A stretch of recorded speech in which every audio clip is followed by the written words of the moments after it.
Nothing's Ever Easy. Today we're doing chapters 9 and 10. So let's get into it with the follow-up of the Battle of Deepin's Crossing. Chapter 9. So there you have it, I said. The Battle of Deepin's Crossing, which no longer exists thanks to us. Then I quickly wiped away the tears that were slipping down my face, knowing my companions saw it even in the flickering light. I took a deep breath to calm myself. It had been a long year since Bri had been struck down. I'd moved on. We'd had to, as much as I'd loved him. Sorry, I added, embarrassed for crying over an old event. Don't be. You weren't the only one. I glanced now at Jay, who was drying his own cheeks. What? Me? Crying? I did no such thing, he said, although I could see the account of my brother's death had hit him hard. Don't be ridiculous, Dave said. It's okay to cry over stuff like this. He paused there, suddenly uncertain. It is okay, right? We'd heard him twice already in the night, sniffling into Stella's shoulder. Of course it is, Jay said, sobering. It's not an easy thing to lose a parent or a sibling. I'd never heard a real account of how Bri died. Jessie asked me once if I wanted to know the story of Deepin's Crossing, and I told her no. Oh, I'm sorry, Jay. I should have asked first, I said, immediately contrite. No, it's okay, he said. I was ready now. You really did love him, didn't you? Yes. Your brother was one of the finest, most amazing men I've ever met. I think a small part of me may never stop loving him and all he did and was. Even with Bo, and he understands that. Bri and my relationship was very different from what Bo and I have now, but it was no less potent, all things considered. I'd stopped the narrative briefly earlier to eat the evening meal, and not surprisingly, it was now full dark outside. We should probably try and get some rest. Dave sighed. Are you sure we can't just continue? Jess's voice needs a rest, and we need sleep, bud, Stella said fondly. It's called eager anticipation, Jay said. The faster you go to sleep, the faster you wake up, and we continue. The boy eyed him skeptically. That's not true. Cross my heart and hope to die. It always worked with me when I was your age. Dave frowned. You don't have to treat me like a child, he said, sounding somewhere between hurt and indignant. I know what's coming and what I did to try and help Stella. It was no surprise to me that Dave refused to actually spit out that he had, if not killed a man, seriously wounded one. I suspected that soldier was dead. I'm not. Trust me, he's not, I said dryly. I suspect Jay still lives by that rule. Only sometimes. Dave smiled a little, seemingly against his better judgment. Being silly isn't going to make it better. I wasn't exactly sure what he was referring to, but I figured I was capable of replying anyway. Nothing but time seems to make it better, Dave. But in our situation, what would you rather do? I asked. Dwell on what's wrong, what's supposed to happen to us, or on all the good things we have? We, I indicated Jay and myself, long ago learned that dwelling on the bad stuff is just plain depressing and does nobody any good, and that, well, joking around doesn't really make it better, but it does make it easier to live with. Dave settled more comfortably against Stella's side as he thought through my words before he nodded. That does make sense, and I like it when you're silly. Makes me forget for a couple minutes. Now, Stella said, we really should get some sleep. She looked at Jay and me. Good night. Night, I said, settling down.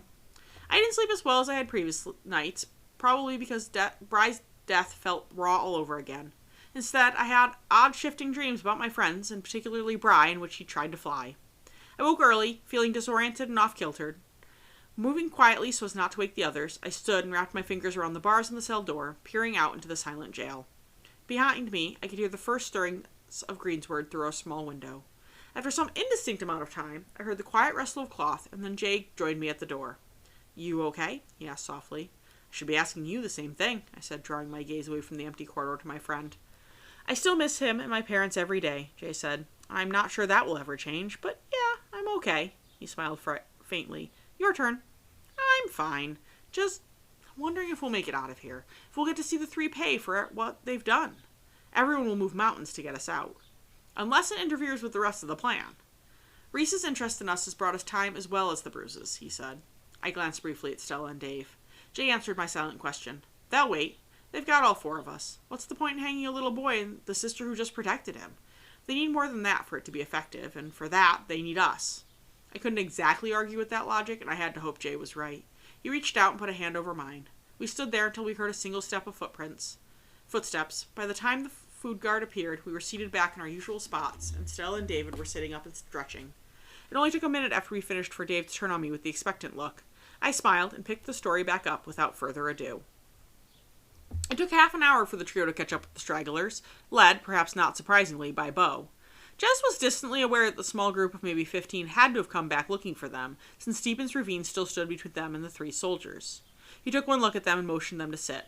"We've got some time," he said, which Jez was fairly certain was a lie, but she was grateful for the chance to rest, sinking to the ground.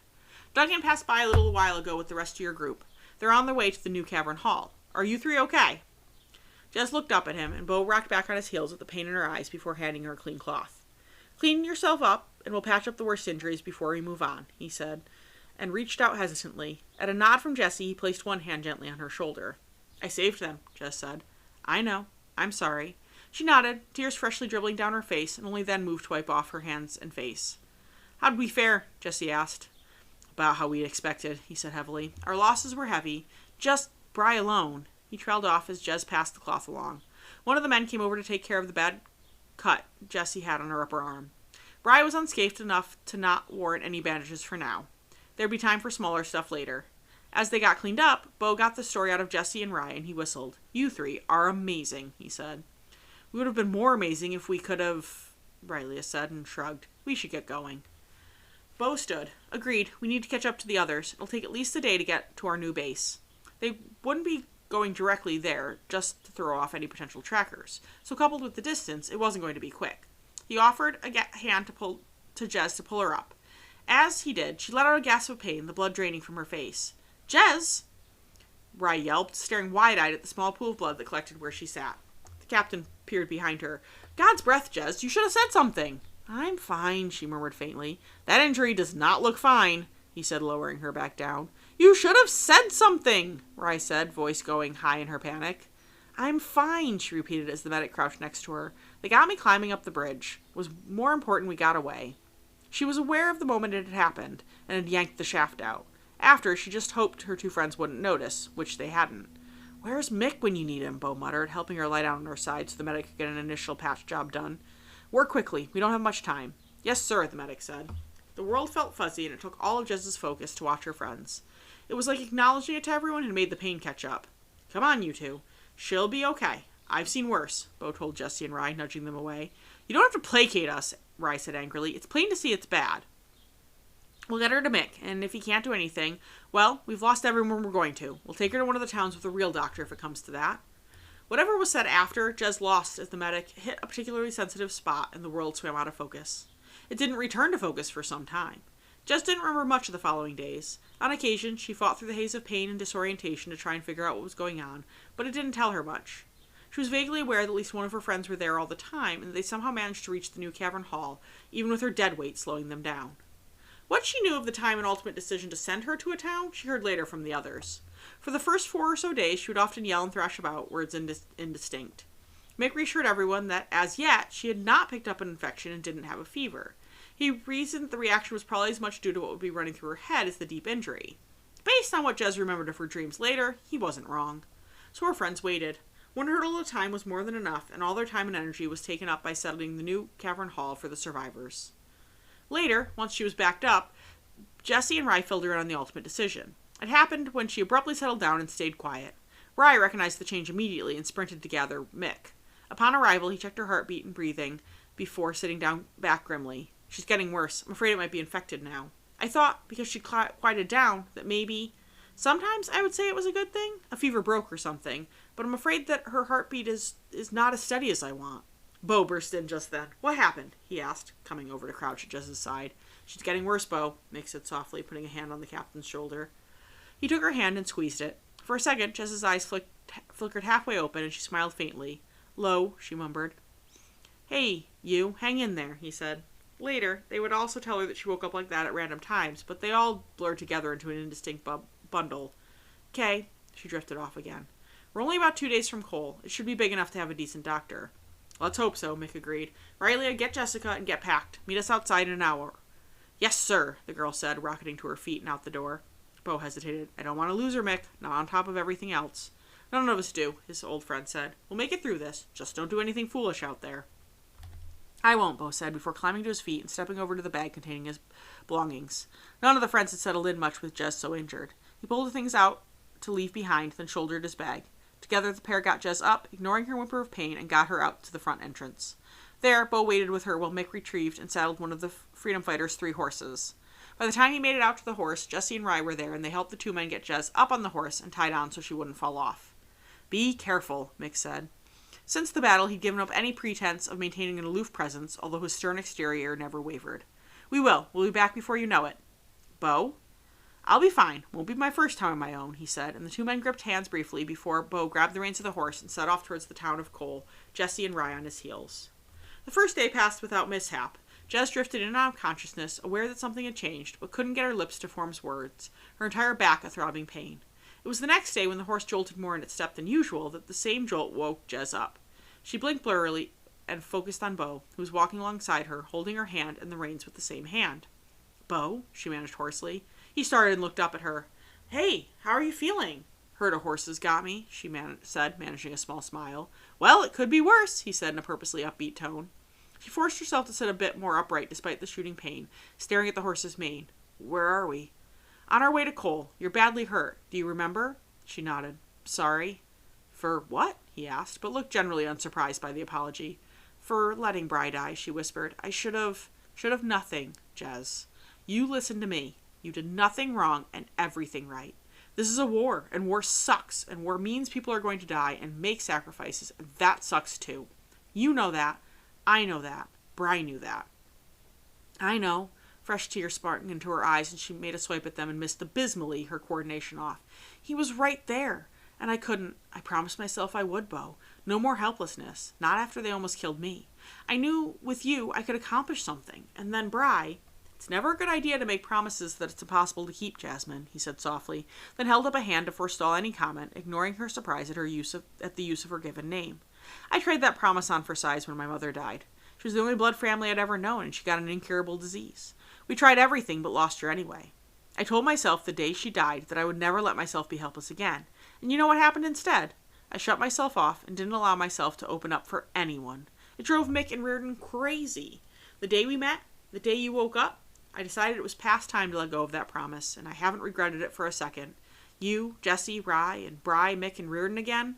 Bri might be gone, but we still have our memories of him, and we need to keep going and get the people that killed him and his parents. For ourselves, for him, for his brother, and for everyone. She stayed silent, aware even around the pain just how much Bo had taken her into his confidence. What if all I can remember is the battle? That will fade. He tapped her chest just above the heart. The rest of them are here. How do I find them? Make yourself find them. They're all there. That first kiss, your fighting lessons, your birthday, all of it. That's what's important, Jez. With my mom, once I could let myself remember all the good times, it was easier to process the end as well. My mother lived her life as best she could, and she was proud of the decisions she made and why. Thanks, Bo, Jez said, feeling the black start to creep in. Gonna be okay? You'll be just fine, he promised, squeezing her hand as she drifted off. They reached the town early the next morning. Jez was just enough with it that her friends didn't notice, but she registered the conversation around her. I'll leave now before someone sees me. Do you remember that tree we passed this morning that's halfway across the path? Bo asked. A pause. I'll meet you there when you return. Get her better, he said. We will, Bo. Promise, Jesse said. Be careful. That was Rye. Don't worry, I'm very apt at taking care of myself, he said with some amusement. Watch yourselves. With a wave, the girls set off for town. Rye spun a tale of getting caught in the crossfire of two armies to perfection, keeping it sweet and simple without overtly choosing a side. She didn't condemn the freedom fighters, stressing that they were still headed north, nor did she say anything particularly in their favor.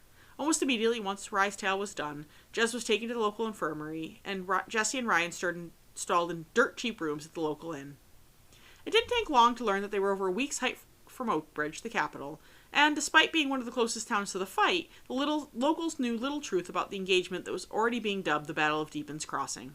Both girls found it highly amusing and satisfying that a battle for all intents and purposes the Three's men had won had been named after the freedom fighters' escape route. Jez suspected that there was more than a little irony in the title, which she voiced to Rye and Jez after Jez returned, and the three probably didn't like it one bit. They all wished they knew who coined it. The popular story around town was that the freedom fighters had jumped a vastly outnumbered group of the three soldiers and all but slaughtered them. It wasn't too hard to determine which citizens of Cole fell on which side, even as outsiders.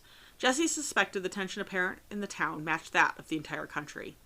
It took 5 days before Jez was released, even if she was cautioned to stay close for a few more. In that time, the two girls took as much advantage of living in a real town for the first time as ages as they could. Jessie loved the real bed, while Rye loved the daily baths. When Jez appeared in their doorway and helped herself to the room's single chair, she caught them both off guard. "Jez!" Rye cried, all but tackling her in a hug. Jessie stared. "Where the hell did you come from?" They released me 20 minutes ago, and I didn't want to wait for you, Jess said, gently pushing Rye off. Still sore, remember? Sorry, she said, hopping off. How are you feeling? Sore, she repeated, amused, reaching down and gently touching the bandage, but a lot less like death warmed over. You gave us a real fright, Jessie told her. Jess smiled crookedly. Well, I'm all better now. How soon can we leave? Not until you're a heck of a lot closer to fully functional again. They wouldn't have released me if... So stand up and walk in a straight line across the room. At Jess's sour look, Jessie laughed. That's what I thought. A few more days will not be the end of the world. Okay, fine. I'm anxious to get back, though. Things must be wild at the new cavern hall. It's taking some time to settle in, Jessie granted, but they can hold down the fort without us.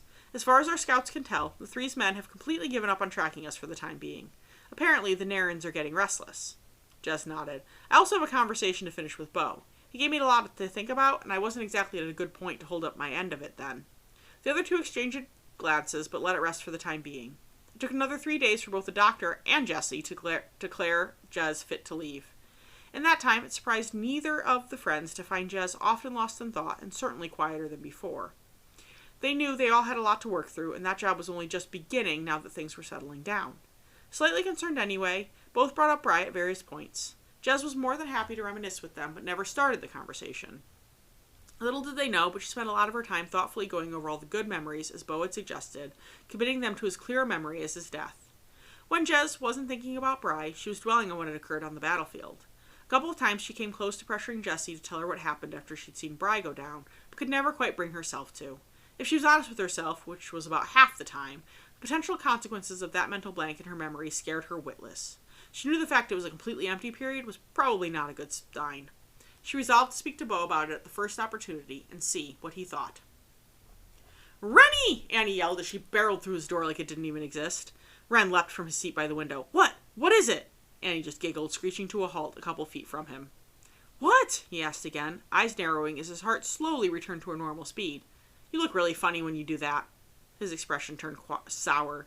Thanks a lot. She tilted her head and studied him for at least a minute in silence. The long period of quiet from her disturbed him, and he finally squirmed. What? Do I have something on my face? He asked gruffly, reaching to automatically rub a cheek. No. Why are you in a bad mood? He blinked. How can you tell I'm in a bad mood? I just know, Ren, she said. What's wrong? I wouldn't think that question would really need asking. Then he paused, something striking him. You called me Ren. Am I not allowed to do that? She asked, and he absently noticed her usual overabundance of energy had mysteriously vanished. No, of course you are. You just never do. I like Rennie better, she said matter-of-factly. He snorted and dropped back into his chair, placing his chin on his fist as he directed his gaze out the window. After a moment's hesitation, Annie sat across from him. What's wrong? She asked again, but gently. It was the gentleness that got him. Where should I start? He gestured morosely at the window. I have bars on a window that's already sealed shut. I have a guard posted outside my door all the time. That same guard's sole job is to teach me a lesson if I step one little toe out of line. A line I'm not even sure is always in the same location.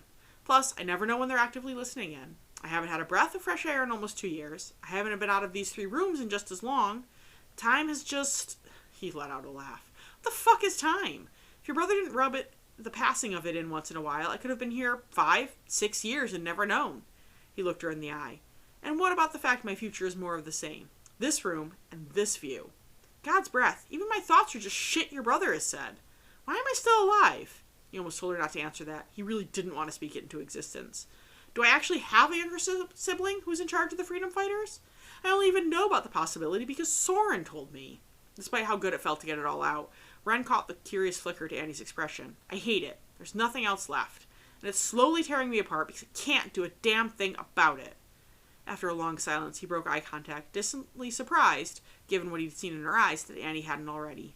An understanding that he wouldn't wish on anyone. I wish Soren had killed me when he had the chance, he said softly. I don't.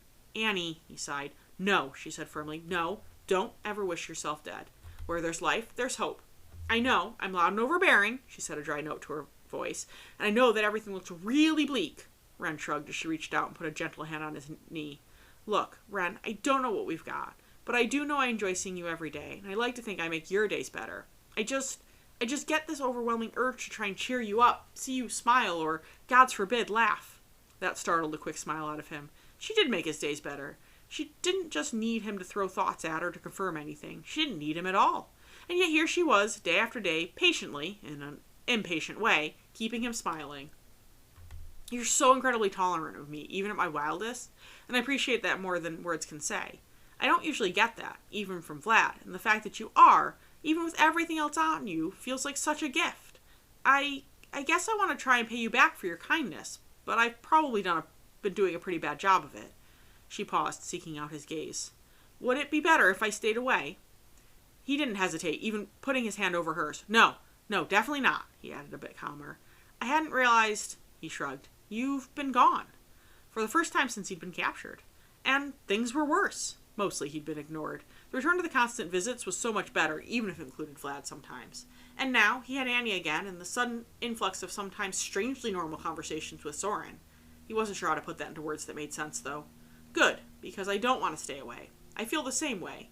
She offered him a tentative smile, which he couldn't help but return. Ren? She asked after a moment of silence. Yeah? Can I leave you alone for your thoughts for a few minutes? I gotta go do something real quick. I've been alone with them a lot more than that, and I haven't cracked yet.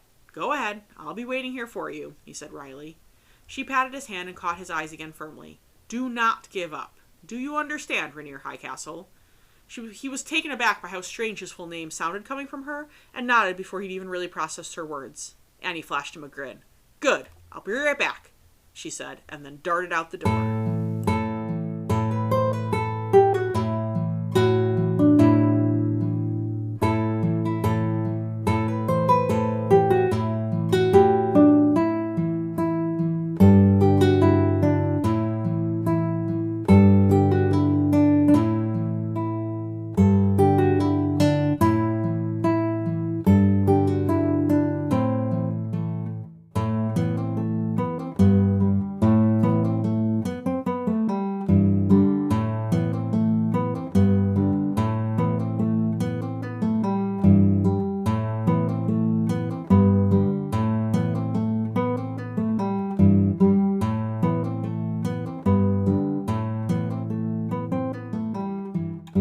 So chapter 10. I took a breath there, standing and stretching.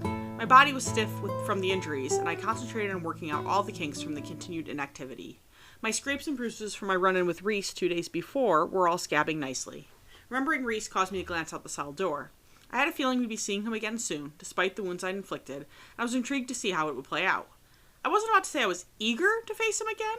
I gleaned enough to know he was potentially a very dangerous opponent, but I was definitely curious about how things might go. Jay took advantage of the break to start giving Dave pointers on acting innocent of all wrongdoing. Stella moved over so she sat across from me. How long do you think? She asked softly. No idea. Probably a while. They'll want to get every possible bit of information out of Jay and me, and we won't make it easy, and they're in no rush. She nodded. You two are rather close, aren't you? I squashed a smile, not wanting her to realize I was fairly certain why she was asking. Yes, of course, but he's like another one of my brothers. He had no problems integrating into our group. Maybe we all subconsciously saw the resemblance to Bry, but either way, we let him right in. She smiled. And you and Bo? I laughed. Still going strong as of the day we left. Jesse and Rye knew it long before I did, but I needed time after Bry. So, what do you then... Jay said to Dave, grinning. You know, any story that Jay begins that way is a bad idea, I said. Why don't we continue the story instead? Have you had enough of a break? I saluted Dave, ready and willing. Sweet, he said, but Stella stiffened, turning to the door. Jez, she whispered, scooting back to Dave's side, and I heard it a split second later. Multiple footsteps. Jay's and my gaze met. Rees. I stood again. I guess I'll see you when I return. He smiled faintly. Good luck. Try not to piss him off too much. Yes, sir. Shorty appeared, flanked by the two thugs. He opened the door and gestured me out. Let's go. He led me down the hall again to the small room, which I was amazed to discover was currently without a door. The thugs grabbed my arms, then twisted them tightly up behind my back. I winced despite my best efforts as Rees entered the room.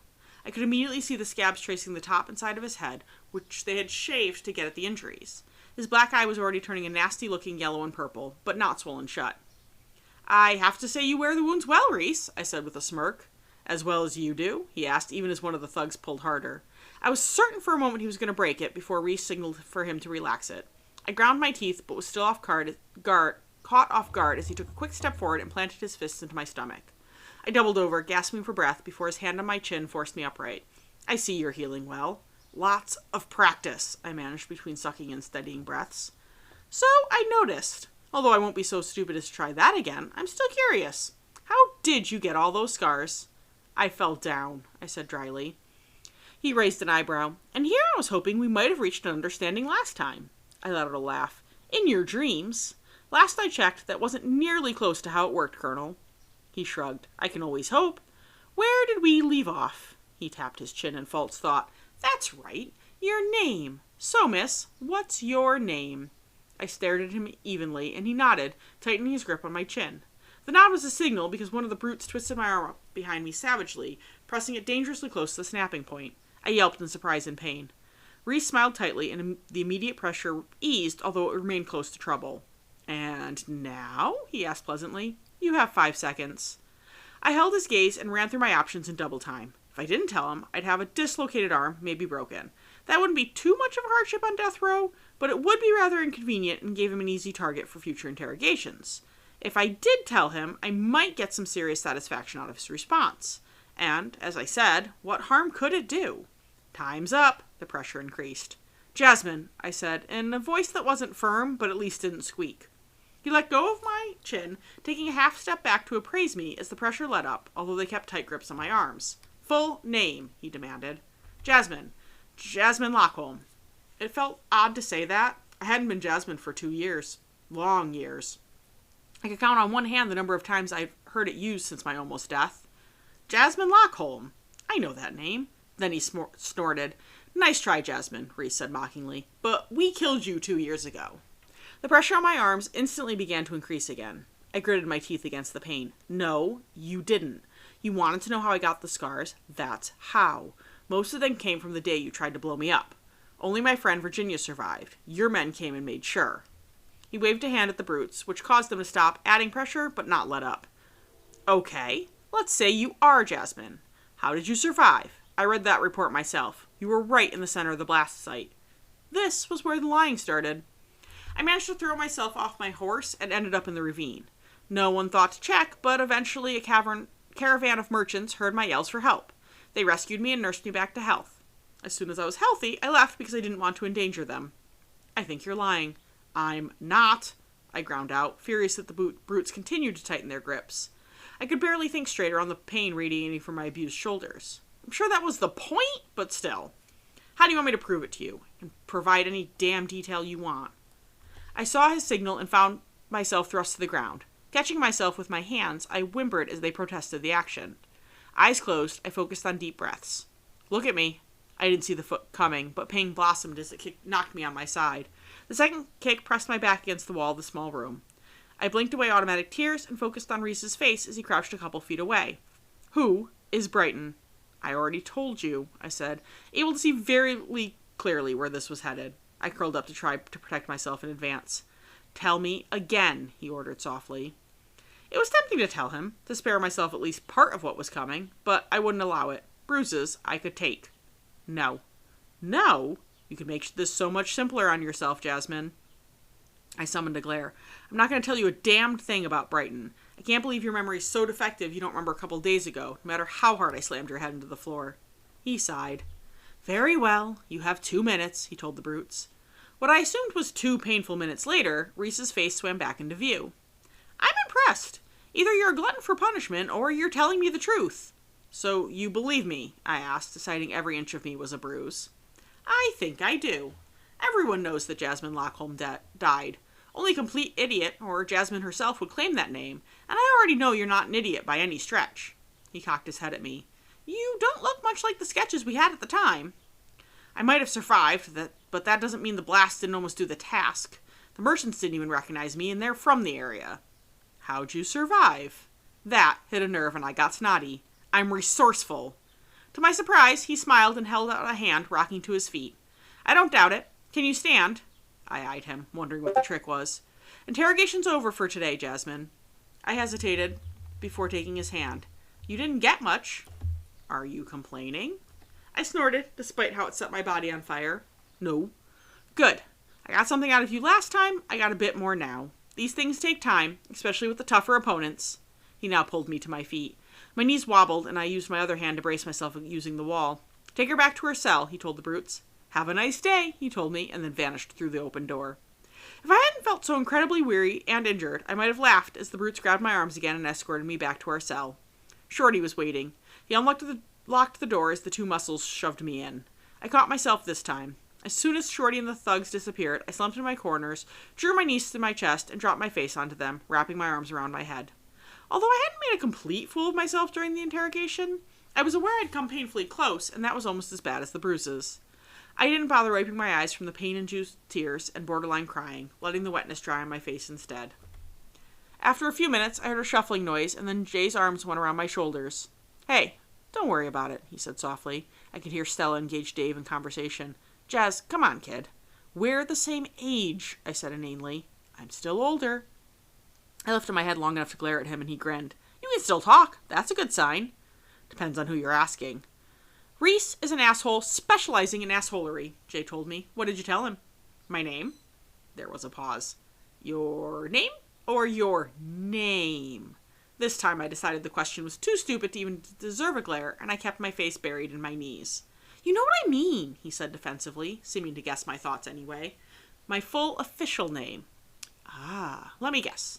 You chose to tell him your name for the shock value, but despite that, he still managed to make you feel like a helpless moron. My shoulders tightened despite my best efforts. You know, that's really okay. No, it's not. He broke through my defenses like they were nothing. What if I can't hold out and tell him something truly important? Everybody's safety could be riding on me. What if I'm not strong enough? I said quietly. Don't be stupid, Jay said fiercely. Jez, you are strong enough. We both are. Did you tell him anything else? Anything you didn't choose to tell him? No. And I'm guessing the rest was just as painful, if not more. Yes. Then I think I've made my point. If you believe you're strong enough, we will be. Okay? Together, we can keep Rees at bay until our friends orchestrate a daring rescue. Look at it this way, Jez. He's got to be wondering how many others there are that they think they've killed, but are still alive. I wish I could see his face when the implications of you being alive really sink in. Did you tell him anything? I asked, peeking around my arms to watch his face. I told him my full name, too. Let him know in no uncertain terms what I thought of him and the rest of their lot for killing my family. He did the arm thing, right? I nodded. Then we're even, he said. But what if he does it again, but asks something more important? Well, then we both end up with broken or dislocated arms. How can you be sure? I had to ask. Because I know you, and I know me, he said with a smile. I forced myself to return it. Thanks, Jay. You're very welcome, he said cheerfully. What else are awesome friends for? Lots of things, especially when it comes to you. I'd appreciate it if you spared Stella and Dave those details. I laughed. A lot of them will probably come out in the story. I can wait that long, he said honestly. Sheesh, sometimes I don't know why I try and be helpful. Because you're sweet like that, I said. You and Stella, I asked softly, glancing over at his cellmates. He winked. You sure you're okay? I will be, I said with a shrug, regretting the motion instantly as it set my bruises on fire. Then I'm going to go back to talking to Stella. On that note, he scooted back over to the others as I burst out laughing. Shaking my head slightly, I shifted to settle more comfortably against the wall, leaning back and resting my head on the stone. I watched the trio before closing my eyes. A few minutes later, I heard a hopeful voice. Maybe telling the story would help? I cracked open to find Dave watching me with a half smile on his face. As soon as he saw me look, he attempted an innocent expression, no doubt coached by Jay. Then, as an obvious bribe, he offered me the water bowl. We need to continue to work on that look of yours, I told him, accepting it gratefully. But you were right. It certainly wouldn't hurt. We were just leaving Cole, right? At his nod, I glanced over at Stella and Jay, somehow not surprised to see them sitting side by side, Jay's arm thrown around her shoulders in much the same way it had just been around mine. Perhaps there was still hope, even in a jail dominated by pain and sorrow. After 3 days and thanking the citizens of Cole profusely for their assistance, the trio set back out again, the way they'd come. As they reached the crooked tree, Bo materialized seemingly out of nowhere. Jess jumped, stumbled, and would have fallen if Jessie hadn't caught her. Rye burst out laughing at the expression on everyone's faces, while Jessie looked embarrassed and Bo completely confused. We forgot to tell her you stayed, I guess. It never occurred to us. Jez glared daggers at her two friends. It never occurred to you? You don't think I might want to know that Bo was living in the woods waiting for us, and you made me wait 3 whole days? You weren't physically ready to leave until today, Jessie lectured. She spotted Bo trying to stifle a smile and aimed her glare at him. What are you smiling about, mister? She asked, hands on her hips. He ducked his head, trying to hide the growing smile. Welcome back, Jez, was all he said before turning and heading down the path. Jez blinked after him before turning to the girls. Am I missing something? Of course you are, Rye said, smirking, before slipping past her with the horse. Okay, what is it? She asked, trailing after them. The two exchanged a knowing look. Best figure that one out on your own. That's really cryptic and obnoxious, she complained before hurrying to catch up to Bo. Will you tell me? Tell you what? He asked mildly. What I'm missing? To her everlasting surprise, she was fairly certain she detected a faint blush color Bo's cheeks. What did Jessie say? That I needed to figure it out on my own. Then why are you asking me? He said. Ugh, all of you think you're really cute suddenly. She was rewarded with Bo's trademark smile. That's because we're positively adorable, Rye called cheerfully. Jez rolled her eyes, then sobered, glancing at Bo. I wanted to speak to you about what we talked about the other day, on our way here. I wasn't sure you'd even remember that. It's one of the few things I do recall after the escape. I had time and coal to think about it, and you were right, not that that's any surprise. I've been able to focus on some of the good memories, along with the end, and as much as I will always wish it hadn't happened, he went the way you would have wanted. Bo nodded and waited, seeming to understand she had more to say. The next part took a moment to put into words.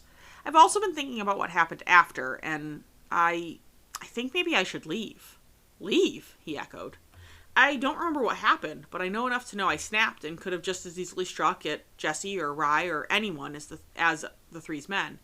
I was not in control of myself in any sense. That makes me a danger, not just to myself, but everyone. A danger, he repeated flatly. Damn it, Bo, she said, although she still didn't look at him. Then her shoulders sagged.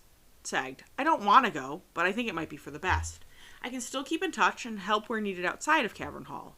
Jessie said she told you and Mick what happened. She won't give me the details, but if it happened once, it can happen again, she said with as much feeling as possible, although the entire idea depressed her beyond words. How many times has it happened? He asked. Once. In 19 years. She scowled. Obviously. He laughed softly. Damn it, Jasmine Lockholm, you couldn't pay me enough to throw you out. Jez looked up at him in surprise as much at the use of her full name as his words. But if you're not. I fully believe that you are not, in the slightest, a threat to the freedom fighters.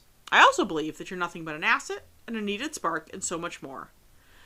I tried to help support a feeling of informality, but I'm not exactly the best spokesman for it. He smiled slightly, especially with Mick always hovering around. You managed in a few short months to create exactly the atmosphere in Cavern Hall that I wanted. By uniting Rye with Jessie and Bry, you allowed for a greater sense of fun and spontaneity. The only way we're going to win this war is by being better than the three. We'll likely never have superior forces, but we do have behind us is freedom and creativity, and you brought up both. He held up a hand to forestall her comment. This is not up for debate. This is plain fact, and any current member of the freedom fighters will agree with me on this. So ask them if you're uncertain. Losing you, even to be a field agent, would be a blow we might never recover from. By now, she was bright red at the praise. Thank you, Bo, but if I hear "but if" out of your mouth one more time, I swear to the gods I will do something about it, he said, nudging her in the side. Look, I know you're worried about the lapse you had, but the battle was extreme circumstances. Not only that, but Jessie said the instant you heard her voice, you stopped fighting. It took another minute for you to respond verbally, but she felt she was in absolutely no danger from you. The moral of the story clearly is, don't upset you that much, which is something I'm fairly certain we can all manage. Relief spread through her and she let out a breath. Thank you, she said again. I should be thanking you, he said, patting her shoulder. Don't dwell on it, okay? I'm truly not worried. I won't. Good, because if you ever get thrown out, I want to be the one to decide. What? She said, and then started laughing despite herself at his smug expression. She slugged him in the arm. Don't be a jerk. Me? Never. Jez just shook her head and asked how their new home was coming. It took them 2 days to return to find Cavern Hall 2 still in a state of disrepair. Although everything was doing their best, things had gotten incredibly jumbled during their flight. Added to that was the fact that they were still trying to sneakily smuggle leftover things from the old Cavern Hall. It wasn't easy considering the three were maintaining a military presence in the area, although they seemed unaware of the caves themselves. Mick was visibly glad to see them. Ignoring the other three, he walked straight up to Jez and put his hands on her shoulders. It's good to see you well again. She smiled, a little surprised despite the thaw. It's good to be well again. Thank you for all your work trying to get me back up. I wish I'd been able to, but it seems the trip to Cole did the trick. Now, he set a baleful glare in Bo's direction.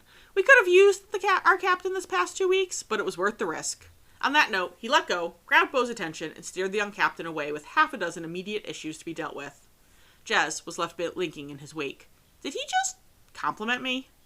Jessie chuckled and patted her shoulder. Don't let it go to your head. It's not likely to happen again, she said. Come on, let's see if we can find someone who knows where we can put our stuff. After being directed to the room they would share with 2 other women, and dumping their bags, the trio immediately got to work helping sort and organize. Jess promptly got lost twice, but had no problem getting directed back to where she needed to be. She fell into bed that night absolutely exhausted and still not fully recovered. She refused to show it unless it got unbearable or the stitches popped, though. She woke sometime in the middle of the night with the nagging suspicion that something was wrong. Not horribly dangerously wrong, but just off. Wide awake, she decided she might as well spend a bit of time familiarizing herself with their new, larger accommodations before she went back to bed. After 20 minutes, she spotted a room off to the side whose entrance glowed with lantern light. She frowned and approached, somehow not surprised to find Bo also awake and hard at work at a heaping pile of messages. Without a word, she leaned against the rocky door and watched him. It took a few minutes for him to become aware of her presence and look up. Oh, Jez, hi, he frowned. Shouldn't you be sleeping? Shouldn't you? She retorted. He waved away the question. I'm fine, he said even as he yawned. I've got 3 weeks of messages, and if we don't respond, people will start to worry. Bo, you're on the edge of babbling. Don't embarrass yourself and go over it. He aimed a tired glare at her. It's true. What's also true is there's such a thing as delegating authority. Don't move. I'll be right back. With that, she turned and hurried from the room, making it back to the room she shared with the others with only one brief wrong turn. She crouched between Jessie and Rylia and then shook them both. What? Rye mumbled sleepily. Shh, it's me, and I don't want to wake the others. What's up? Jessie asked, sitting up and rubbing sleep out of her eyes. I need your help. Any idea where Duncan and Mick are? Think so. Why? Bo thinks he needs to go through all the messages since the battle tonight before he sleeps. We're going to help him so maybe we can all get some sleep. I don't like your logic, Rye grumbled, still half asleep. Deal with it. How can I get volunteered for jobs I don't even know exist? It's called being in the service, Jessie said, hopping up. It took no time to find the 2 men, and neither protested. Mick merely rolled his eyes and acted supremely unsurprised. I knew he would do something like this, despite his promises. They returned to Bo's new quarters. He blinked at them, then pushed a pile to each without a word. It took about 2 hours to shuffle through the pile, discard those already out of date or unimportant, respond to the critical ones, and make neat piles out of those that should be answered soon. Dunk, Mick, Jessie, and Rye all headed back to bed as soon as they were done, but Jez lingered, leaning back in her chair. Bo crossed his arms behind her head. Thanks. Told you brought spontaneity to the group. She chuckled. I doubt that's what you meant when you said it. Probably not, he said easily, but it was still nice. Think I could get away with firing Mick and putting you in his place? No one would be happy with that arrangement, Jez said, amused, and you certainly couldn't bear to be parted from Mick. In response, he reached over with his foot, hooked it around her chair leg, and tugged, bringing her chair crashing back onto 4 legs. She wrinkled her nose, amused despite herself. That was an incredibly childish response. I felt it was called for, he said with a grin, leaning back. You never cease to amaze me, Bo. Should I take that as a compliment? See, that's exactly what I mean. She made a show of looking around the room. Where did you hide the real Bo? He yawned again, stretching. I think he went to bed. She laughed. That might be a good idea for this version, too. He dropped his head down on his desk. Sounds good. If you'll excuse me, I'm going to sleep. Not there you aren't, mister. You've got a bed right there. Use it. Yes, mother, he retorted, but didn't move. Jez grinned. Bo. He now glanced up at her, expression surprisingly serious, all things considered. Both versions of Bo have done a lot of growing up since you first met him. I found out what it's like to have friends and really live. He smiled sleepily, and Jez might have been more confused if it wasn't so obvious he was almost delirious from lack of sleep. So let me enjoy it. Far be it from me to stop you, she said. Okay, Mr. Eloquent, it's time for you to get some sleep. She pointed imperiously at his bed. No fair picking on me when I'm exhausted. If you'd sleep, you wouldn't be. He took that in. Fair point, he conceded, standing and ambling over to his bed. Good night, Jez, and thanks. Go get some more rest yourself and take it easy until you're 100% again, okay?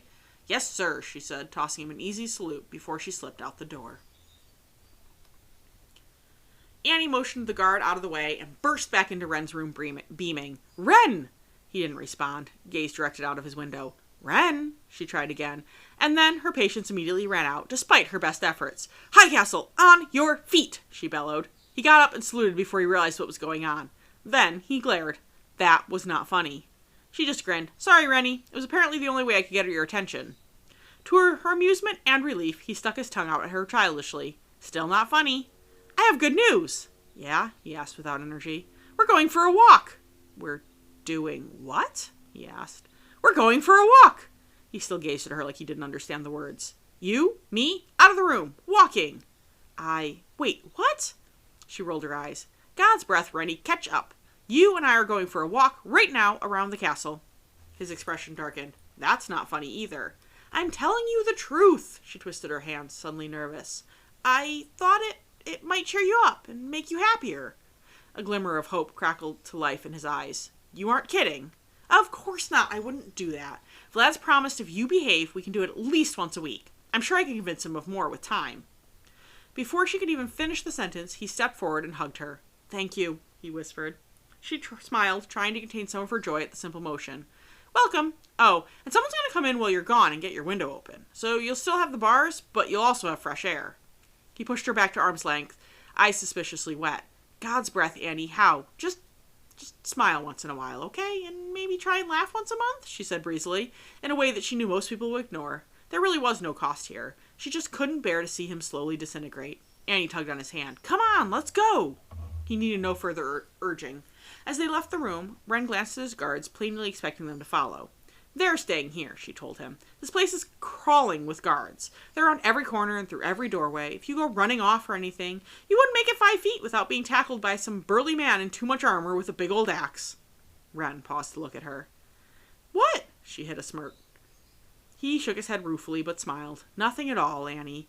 Then he took a deep breath and sighed happily. After a few minutes, Annie couldn't contain her joy and started skipping alongside his walk, humming under her breath. She finally shot him a mischievous look. You should skip too. Excuse me? You should skip, like me. Humming helps too.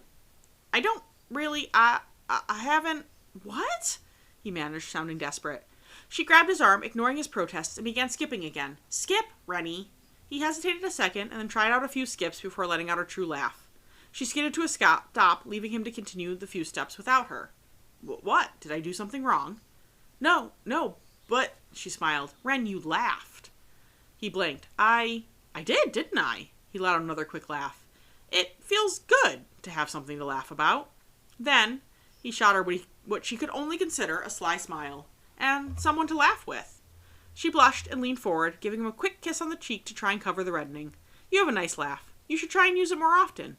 She turned to continue, but a hand on her arm stopped her.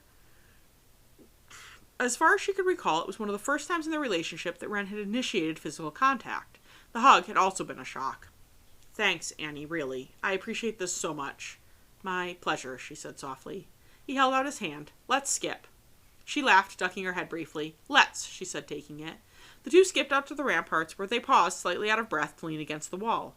I've missed this, Wren said, gesturing out at the farmlands below. I've missed the view and being outdoors. It always drove my father nuts that I hated to be inside too long, although he understood and always said I'd grow out of it like he did. Makes sense, she said, staring resolutely out at the farms.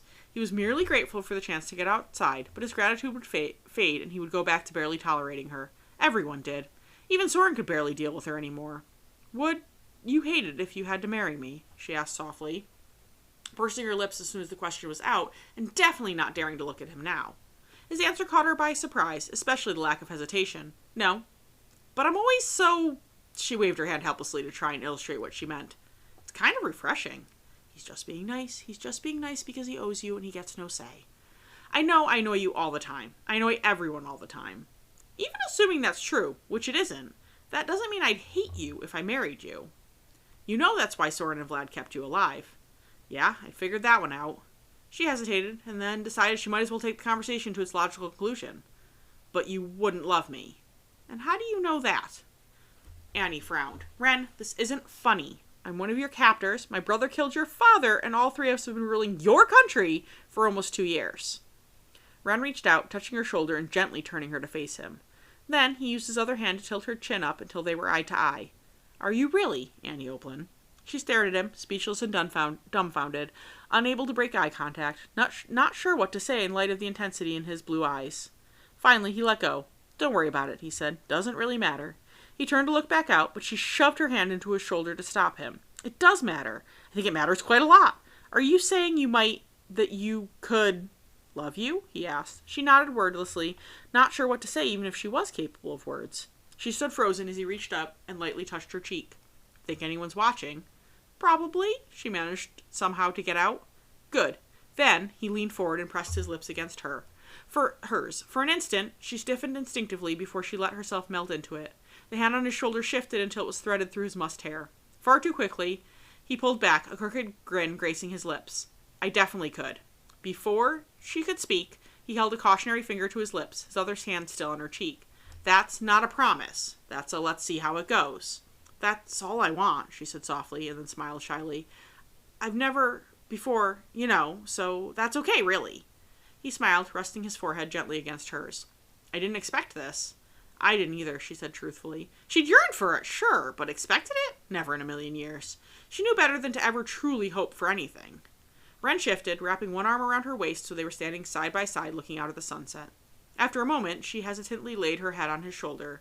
He squeezed her waist slightly in response, and Annie felt her smile, feeling she'd light up the whole world with joy. Finally, as the sun dipped out of sight behind the mountains, she stirred. Not used to standing still so long, Ren teased. She giggled. That, and we should probably get back. I don't want Vlad to think we're taking advantage of his offer.